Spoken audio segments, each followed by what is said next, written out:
of our spokesperson. Thank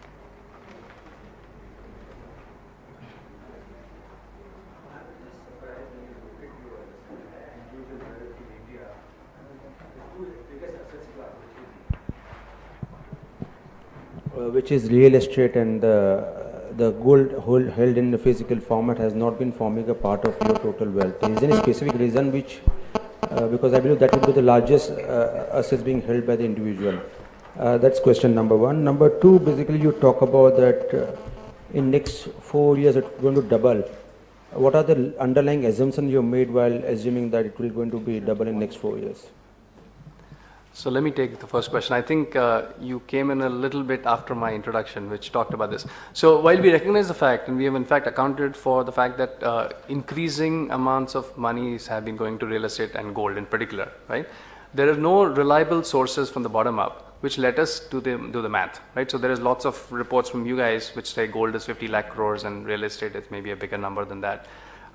There are no sources we found which are reliable. We've been investigating that. We've now been investigating that for several years, but we still don't feel comfortable to put it out there in a very authoritative documented form, which is the reason why we are saying it's something which we don't feel comfortable including in the financial asset wealth report.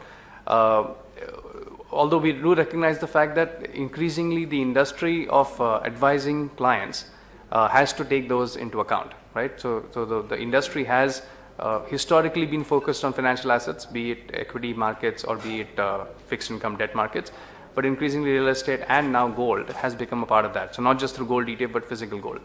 And so we are making efforts. We hope to bring that in, but the reason for now is that we just haven't felt comfortable being able to come up with a number which we feel fairly confident about. I think RBI does come out with the data on household savings to the real estate in terms of the percentage of GDP. So would that not be really helpful in terms of compiling the information? It's flow information as opposed to fund information. And so flow information we do have. The fund information is a challenge to say what's the stock, because you want to be able to do stock and flow.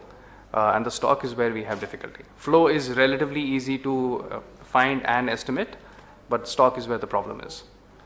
But on the second part, Sunil?